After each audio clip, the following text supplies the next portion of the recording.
what's up, everyone, and welcome down to another episode of Zetro's Toxic Vault. Alongside myself is Mr. Producer, co-host, Walter Morgan. What's up, Walt? Oh, we're going to do another segment of viewer comments. We haven't done viewer comments in a while. Well, that's because we've kind of been doing live stuff, and then we had Matt Freeman. And there's some comments, and rightfully so. We're trying to get our stuff together and up to technology and catching up and all that. We're getting there, so that's why you have episodes now. So, well, I noticed that there's some and comments I'm going to do another disclaimer. If the audio and video sucks, we're working on it. Go fuck yourself. Sorry. All right. It's free, okay? The channel is free. I think it's 90% content anyway, what we're doing. And now we're going to hear what you have to say. And the first comment that we have is from JT Grogan commented, would love to see for you to get Kirk Hammett on and talk about some classic horror movies. I bet you there's a lot of webcasts that would love to get Kirk Hammett on to talk about horror movies. I gave you a book recently. I love that book, and I looked through every page of it. It was so great. It would be an awesome show to have. It would be an awesome show to have. I just think at the level that Kirk is at, and I don't think you didn't manhandle him last time you saw me grab him. No, I really don't do that. I saw him on the Bay Strikes Back tour in France last year. Was the last time I saw him, and I embarrassed actually. He came to the show. I would love for him to do the show, but again, if you play in the biggest band of the world, you can pick and choose whatever show you want to do. I have a funny little story. I approached Kirk at a casino at the Hard Rock in Vegas where he had played, and it was the St. Anger tour. But after the show, and I was roaming around like 1 a.m, he had his own table. All right, so I saw him, and he was in the center of everything. So I started walking, and all of a sudden, these bodyguards that were bigger than football players, if you can imagine that, they got in front of me, and Kirk gave him a little, waved me in. But I got waved in. But I talked to him for just a few minutes. But I give him the space. I know how it is. He's on it's a different level now, and he was having fun. And but it would be fun, and I would come in here, and I wouldn't even talk Metallica. I would definitely only talk horror movies. Yeah. Well, maybe we'll get that out to him. We'll see. Anyway, Astley Lush commented, "Have you tried Kentucky beer cheese? It's the shits." I think it was Shizit, is what she was trying to say. What is that? It's the shit. But I mean, Kentucky beer cheese. What the fuck is that? We'd have to. I'd never had Kentucky. We'd have to get our other producer to look it up online while we're here online. I don't know what Kentucky beer cheese is. I'm not a. Yeah. I mean, I like cheese, but it's not like, shit, you got to try this. But you know what, Steve? Also, I hear things, and I heard in the last tour you did partake in a couple beers with some of the guys. I do have alcohol. Usually beverage. You don't. 99% of the time I do not drink. But that was a special tour too, and old friends, right? I'll have a beer, or I'll have a shot, or I'll drink along with somebody. But I'll never get fucked up. I won't get like, stupid. Mm-hmm. I don't like the feeling. I gotcha. Neither do I. Dario Rica commented, "What a cool cat Chuck is. Let's have the old school Dublin episode." So, commenting on the Chuck Billy interview that I did, almost a year ago? It was a year ago. Well, you promised to have him back in. Chuck's busy flipping houses right now. I know that. I know. So, but if you tell him that you might want him to flip your house, he might come over. And he can have the cameras rolling. Anyway, we'd all love a Chuck Billy. And there's many things that you could do with Chuck. You could talk about the old days. I could talk about just his dad being Dublin's baseball coach to everybody. We could do a whole hour on that, for Christ's sakes. All right. So there is Tim, our producer, has gotten us in about the Kentucky beer cheese. It's actually from Kentucky. Well, I hope so. I really do. Why the fuck would you call it Kentucky beer cheese if it wasn't from Kentucky? I don't know. That's a good one. Unless the guy's from Kentucky that made it and he did it somewhere else. So Sooner fan Jim is, I guess that's from Oklahoma. Sooner fan. Anyway, he's going to ask when the album is going to come out in June. And I know you're going to have to answer this. I know, but you're going to have to answer this a lot of times. So it's not June. The album will be out in November. I don't know what the actual date is in November. I think it's the third week in November. But the album. That's a tentative date too, right? No. The date will be out in November. It will be released in November. Confirmed. So we know that. And I can say this, that I'm going to do at when this episode is being filmed. I will be going this week to do my parts for the video that we're doing for it. So we're that's moving the other right part along. is, so if the album comes out in November, maybe in October we have a single and then maybe a video somewhere down the line. But that's the I earliest. don't know how they're going to do the marketing on it, so I can't comment. And I don't want to lie to you guys, and I don't want to tell you something that's going to happen, and it's not going to. So I'm not quite sure right now. I know that the album is going to be released in November. And we know that the album's called Persona Non Grata. That's what we know. And that's what I'm allowed to tell you. Okay, and Ruben Munoz gets to play with you at Full Metal Terror Assault Yeah, Open Full Terror Air Assault. in September. So that's a in confirmed September. date. On the September 11th, we are in Illinois, and we are playing a festival.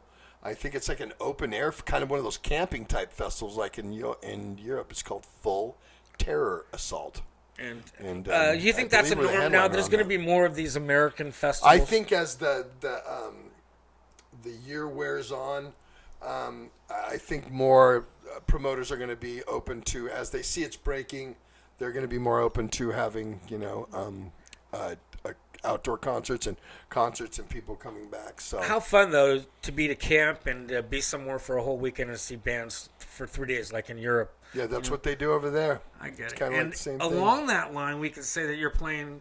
Just got confirmed for Psycho Las Vegas. That's Yeah. on August 19th. thing. Yeah, we actually that one, Full Terror Assault got released first, but we'll actually be playing on I believe August 22nd is the day that Yeah, we're it's a playing. 3-day thing. So that's the We're on first day August of 19th. 22nd. So you're the 22nd.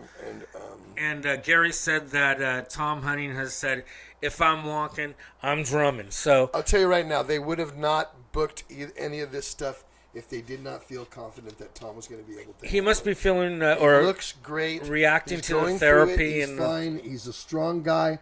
You know, it does mess him up when he does have the treatments, but it's all for the better, and he's going to make this thing no problem. Like I've said it 1,000 times, he's probably the strongest guy that I know, and that guy will chop wood out at where he lives, and I could chop it about 3 times, swings, and I'm done. He'll chop all day. This guy's going to beat this, like he said, he's going to beat it like a snare drum that owes him fucking money, man.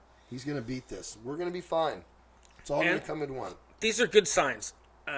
Very positive for the Exodus agree. camp, and that's good. We had to address that. Red Flag And then there's commented. Aftershock Festival in October. Oh yeah, that's right, Sacramento. So, right now, we have a gig in August, September, and in October in the United States. Right now, we have those are confirmed shows. And those are big stage things. Do you like playing the big stage better than the little, or I like how them does both. it go? You like them them both? A big stage because you get to reach so many people, and the stages are bigger. So for us who like to run around and bang and go fucking crazy, it's great. But there's nothing better than an intimate thing where I got you guys, 2 feet from my fucking face, and you can see the sweat dripping off the venues too. I love those as well. As long as it's packed and you guys are going off, I love them all. And it's funny. Another person asked this question a while ago. This is not a comment, but it was an older comment. But they always wonder if musicians listen to their own music.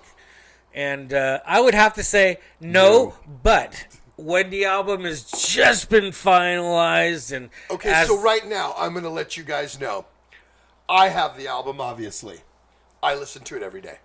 Well, I do, obviously, my transformation, part of my transformation keeps me out for almost 2.5 hours a day, and I need to listen to music during that 2.5 hours. So I try to listen to Exodus's new album every day, at least on, because I do 2 separate jogs a day. Morning I do 4.5 miles.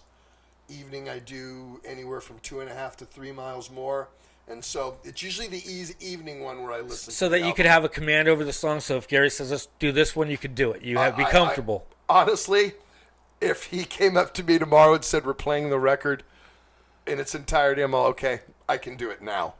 That's where we're at. There you go. That's where we're at. So I'm pretty good at memorizing the lyrics. I always have been. But the point being is, like, after this is all done, the album's in the can, and you've gone off on tour, you don't come home and listen to yourself. Do I ever listen to Toxic Waltz? No, never. I don't. You just don't listen. Oh, you wear out of it and you know, go to the it's next like- thing, it right? You're is- ready for the next. It's just not like you listen. I guess if you always thought, wow, how cool would that be if I did a record? I'd be cruising down the road in my car and I'd be playing my CD or your cassette. I've already got to experience all those kinds of things, and it's like I don't play my own music anymore. I just know it really well. If I listen to a playlist and it happens to come on, I don't fast forward over it, but I don't go, oh, I think I'm going to listen to Fabulous Disaster today.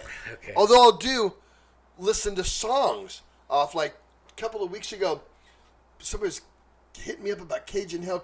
I'm like, I haven't listened to Cajun Hell in a long fucking time. So I went and listened to Cajun Hell. And I mean, I love the song, but I just hadn't listened to it. We haven't played it in a while, but I haven't listened to it in so long. So it's just like that. But most musicians I know do not listen to their own. So after it's in the can, it's over. That's what I wanted to get at. And Red Fly had a funny comment. He goes, you should do your hair purple again. That was cool. Nothing wrong with it and what you're doing with what you're. But I think you like natural. That's your I natural think this look. is my new take on that. Now, I think I had the purple hair was about 7 years ago, right? That would have made me 50. So I'm now 57, and I mean, my hair is getting more gray. Still brown, but it's gray. And I just feel that, I mean, I don't really want to change myself other than, try to keep You're in happy shape. to have hair, Exactly. and you're happy that it's. I don't mind that it's gray. It doesn't bother me. I think you look better with it. It gives you Doesn't bother maturity me. look. But anyway, I thought that was a funny. I don't, it's like one of those things when it just, it was cool when I did it, but who wants to see a 57-year-old man with fucking purple hair? Let's be realistic, guys. Come on.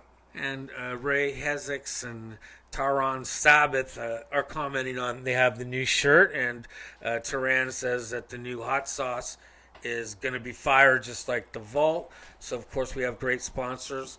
And Well, people mentioned it. they don't know this, but today or the last couple of days, I got a test pressing of my hot sauce, and it's So this is going to be your signature hot sauce. It's going to be Zetro's Toxic Shock hot sauce from Hella Hot Sauce. From Hella hot sauce. Yes, they From Hella. And I worked with Kyle on the blend of what goes in it, and our producer Tim took a little bit on his tongue. And is your tongue still on fire, Tim? Is there a Cajun twist to that? Yes, there's a. So Okay. be very careful when you're. It's probably be done in about a month or so. They're just doing the label right now, but I hear the label's going to be really cool. I heard they're So- printing it in gold numbers. You're going to go gold. gold? You're going to go I don't gold know. in I don't know hot if they sauce. do that gold That's a hot sauce, prediction. but you'll be able to get it through the Vault and obviously through Hella hot sauce.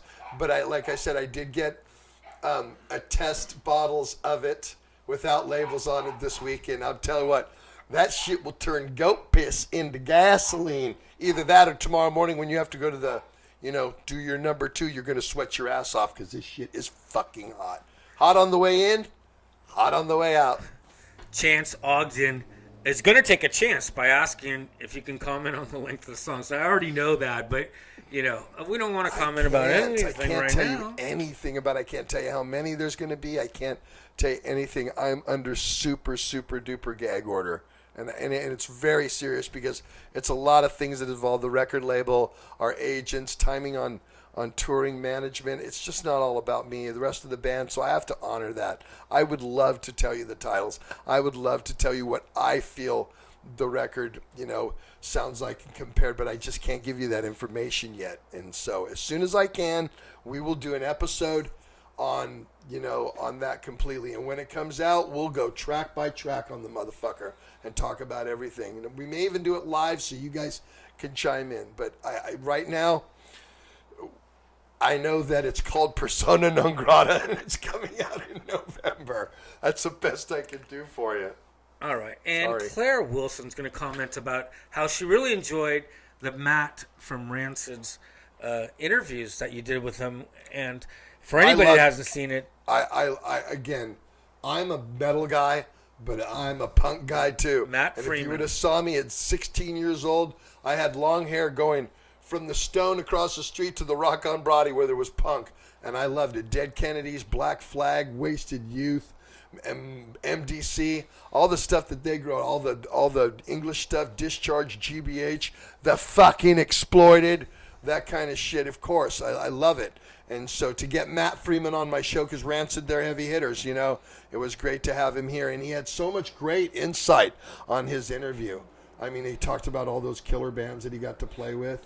I was the first one to ask him about MDC. He says nobody ever asked him about it. I love Dead Cops, Dead Cops, Dead Cops, best. Millions of Dead Cops. I love that. I mean, I'm a punk guy too. I mean, to me, thrash metal is a derivative of basically hard rock and new wave of British heavy metal type tones with punk, you know, ferocity and punk rawness to it. Punk speed. The drum beat came. The thrash beat came from the punks. You know, the punks. You know, they started. I just got to see Rancid when they opened for Metallica at AT&T for Super Bowl 50 pre-party with Metallica. I thought that's a huge stage, and look at them. They're right up there. They're right there. For the punk, they're right like there. What is that? Punk pop craze? I like know Green about. Day? I wouldn't call them. They're not Green Day. Okay. They're not poppy. Right. They got a lot of ruthlessness to them.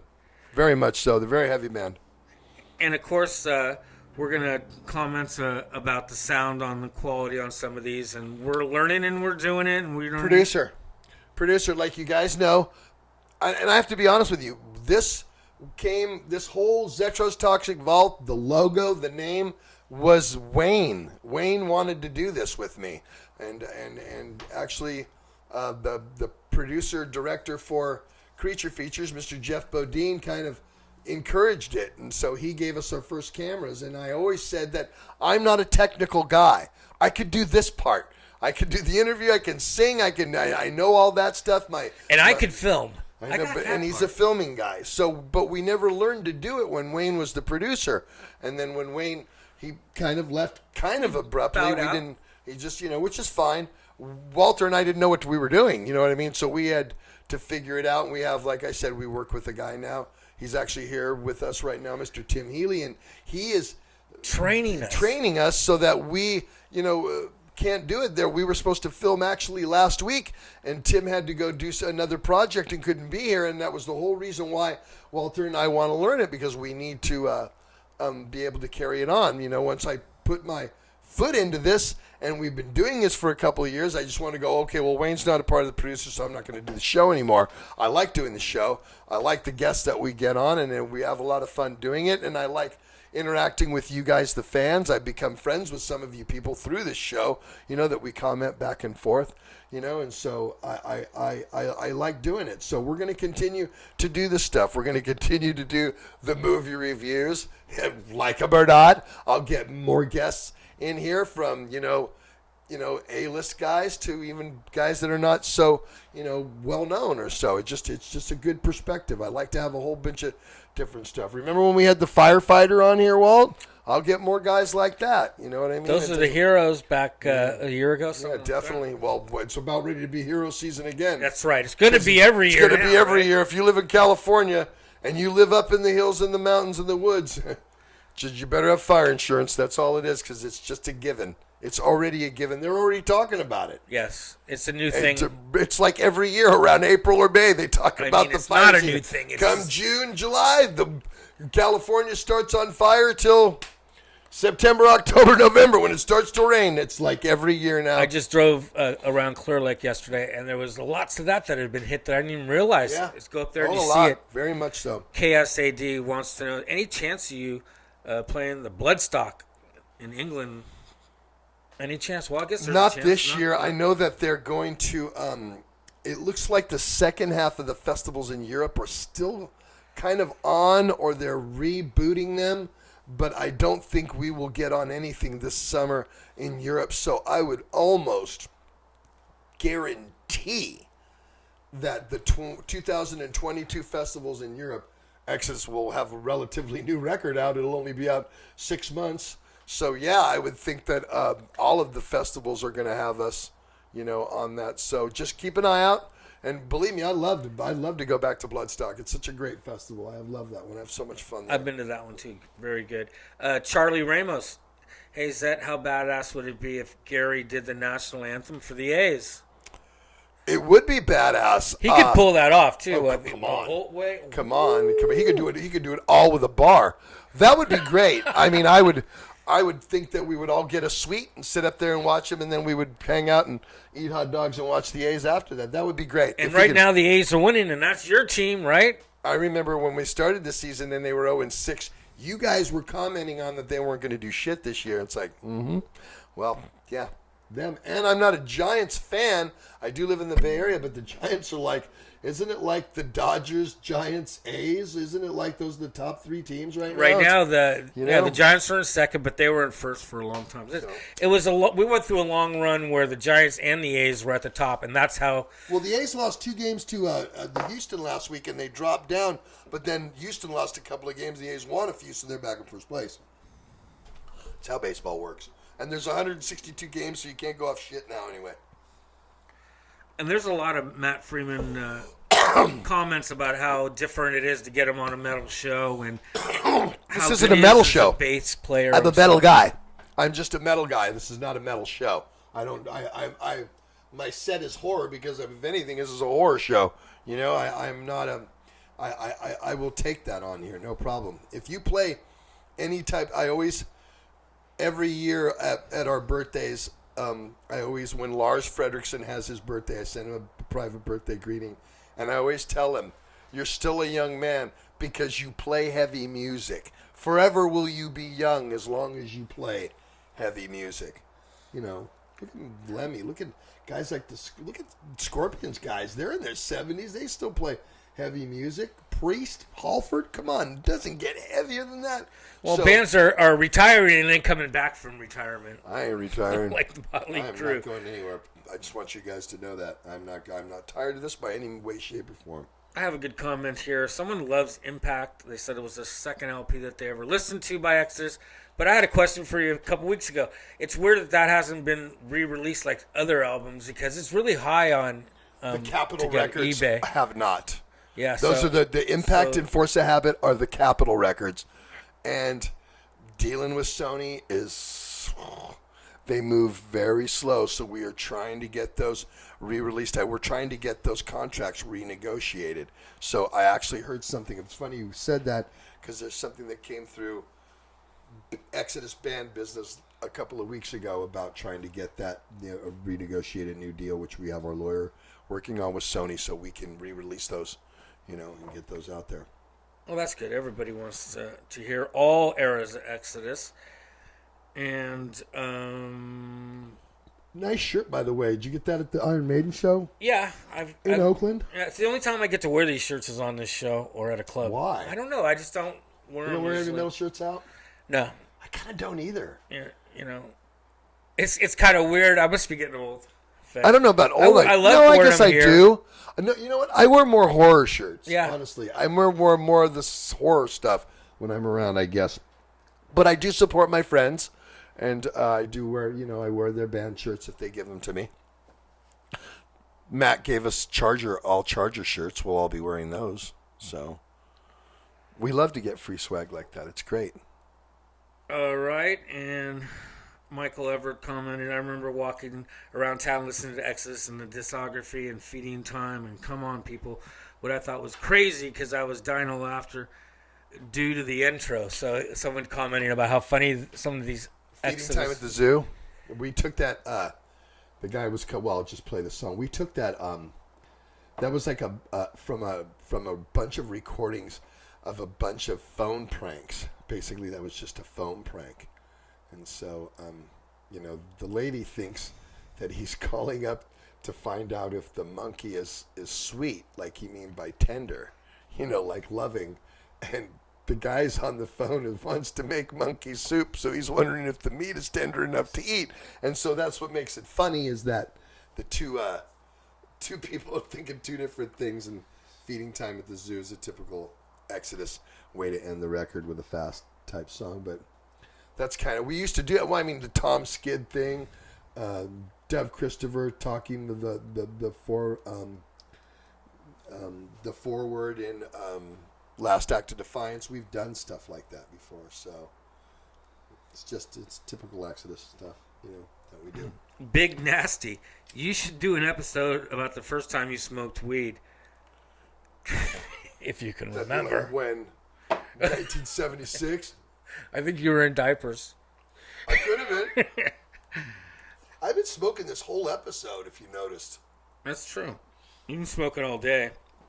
Of course, there are so many Tom Hunting comments on here. I can't go through them all. And the best wishes we and the love for Tom. We know that you guys are behind him 100%, and we love that, and he loves that. He's like emotionally overwhelmed from all the love. And Tom is not a forefront visual guy like me. He doesn't have a show like me. He's not the singer who does the interviews. He's kind of, he's the drummer. He sits in the back. He's not even on social media. He keeps his life very quiet, and that's good. A lot of people don't like that, like the rigmarole and all that shit. I don't really give a fuck. You know what I mean? I'm all about it. Bring it on. I'll take it on. But we were talking about like the outpouring of all you fans from all over the world that have donated, and his GoFundMe is over $93,000. It's amazing. That is just amazing. $93,000 for him. And that's thanks to all of you people, that have shown your love, and that goes to show the heavy metal community has each other's back. I think, you guys, when it comes down to it, everybody comes together. We have only each other. We have the fans and the bands and our magazines and our type of music. Nobody pays attention to it. Fucking Iron Maiden didn't get in the Rock and Roll Hall of Fame. Can you believe that? No. What other piece of... LL Cool J is getting in the Rock and Roll Hall of Fame, but Iron Maiden is not getting in there. They were nominated. They were up this year, but didn't make the cut. Can LL Cool J sell out stadiums around the fucking world? In different decades. Stadiums, not just when they were hot. Stadiums now, and they're flying themselves around in their own plane. In their own plane. They don't deserve to be there. It's like, really. So what is the criteria? I would think that you would do that. The voting would be off of how well a band has moved people, and made an impact on their genre towards people. Or the people that actually vote, are they... What kind of writers? I don't care what they're voting. Look at the numbers. You know what I mean? The numbers don't fucking lie. You see an Iron Maiden concert, if it's in an arena, it's completely sold out. But they play stadiums all around the world. That's not enough influential musically. They're not influencing people. And look what you're wearing. Iron Maiden fucking shirt. And when you go see Iron Maiden, and you guys, metal fans know this, or Maiden fans know, everybody's wearing a fucking Iron Maiden t-shirt. What does that attest to? Did they not change people's lives? Did their music not move enough people that they're not credible enough to be in there? You have Tupac Shakur in there and Biggie Smalls. Well, they did just voted Randy Rhoads, and I will say that. I agree. But... Thank you. But it's like, I'm just saying, come on, Priest, Scorpions. I can go down the list of the bands that sell out stadiums. So the people that vote should be people that are into music and rock. Whatever they are. I think that would help. I do totally agree with Eddie Trunk on this 100%. They're just full of shit. Like, I guess a couple of years ago, that band Radiohead got in fucking the Rock and Roll Hall of Fame? Not Motorhead, Radiohead. Oh, I only know one stupid song, that song Creep, that you hear every once in a while that they stole. I don't even know that heavy metal fucking guitar tone from, and it's the best part of the song. So I'm just saying, I don't get what they're thinking over there. You're going to try to tell me that, every hard rock or rock person in the world wears a fucking Motorhead shirt. You're going to tell me that influence didn't have any type of bearing on how rock and roll ended up, or that type of genre of music? Bullshit. So I got a problem with that. I've always had a problem with that. I love rock and roll. It's my fucking religion. It's what I am, and to see the genre of music that I play in not get recognized by that, it irks me a little bit. But again, we don't need those people, because it goes back to we have each other. It goes back to having, we're a community that You know, you don't know. Our festivals are sold out. When I play Bloodstock or fucking Grass Pop or Hellfest, there's 65,000 fucking metalheads there. Or 70,000, however many. Vakken's sold out. So, again, we have each other, and we don't need anybody. I don't even need a commercial bullshit anyway. It would be nice to see bands that influenced me get, recognized finally, other than shit that came after me that has no, doesn't deserve to fucking be there. Makes me sick. It really does. So, all right. That's just what I'm taking on that. And so. We get a lot of comments on who the people want to have on the show. And we love all your comments, and we love all those people too. But they got to come in the right order, right, Steve? Yeah, there's certain people, and there's some people that, you guys have asked me for Law's Rocket, and I would love to have them.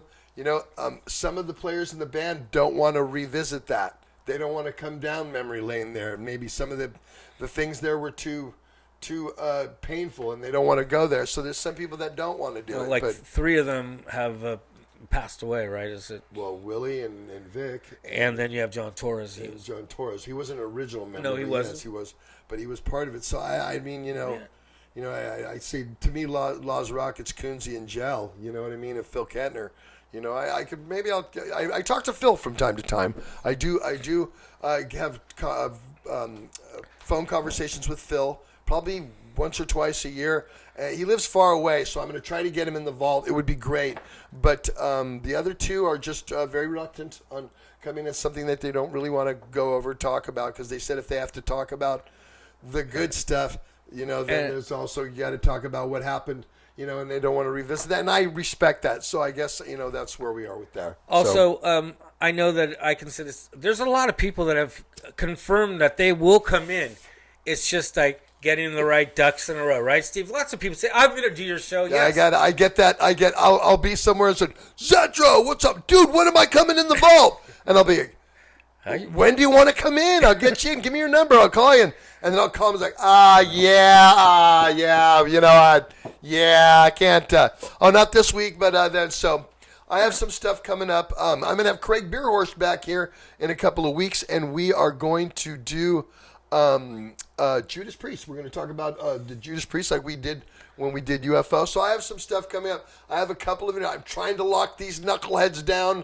Walter knows who I'm talking about. When I lock them down, you guys are going to love it. But I'm actually... But lots of people want to come on the show, and it's just getting all, the flow of plus, things. Plus, me and you learning how to do that, we still need our kindergarten teacher, Tim, to shoulder our hands through this, because we are still not at that point. Walter, I think you're pretty close. There's a couple of things we need to do, but I mean, over the next few months, working on the episodes and working this out, we'll get it. We'll get it, Like you said, it's not about the audio or the visual, it's the content. It's what we talk about and what we go on. And again, I want to thank everybody for it's been like just over 2 years now that we have done the vault. We started out with nothing. There's almost 10,000 subscribers on there. On to your 3rd season. It's great. You know what I mean? I'm glad you guys come in. Keep the comments coming. Share this. Tell all your other metal friends about that. Hey, do you know Zetro has a show? Because I read in the comments all the time, wow, didn't even know this channel was on. Now it's become my favorite. I've watched past, because if you're just new to the channel, I have 2 years worth of interviews and all kinds of different shit that you can just go back and watch. So if you're new to the channel, there's a lot of content for you there. I mean, everybody from Waddy Buchan from The Exploited to Chuck Billy to Eric Peterson to everybody. I mean, I got to say, I enjoy them all. I watch them all. So they're fun to do, because I really try to get to the meat and potatoes of what it all was about. So I just want to thank everybody for coming in on that. Remember to subscribe to my channel. I'm stoned. I'm like, whoa, remember to what? What am I doing? Remember to subscribe to my channel and to share it, and definitely, keep watching, and we got more stuff coming on. So good to see you guys in. That's about it for this episode, huh, Walt? Yep. So maybe we'll catch you live in a couple of weeks or so, but just remember, keep watching the vault, and we'll see you real soon. Bye now.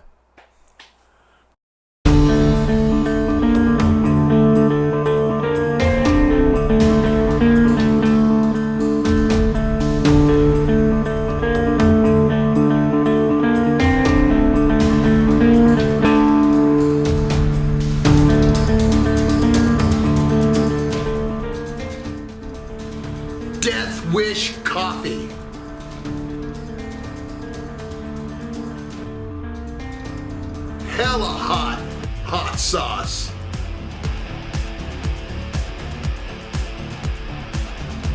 Season of Mist merchandise and t-shirts.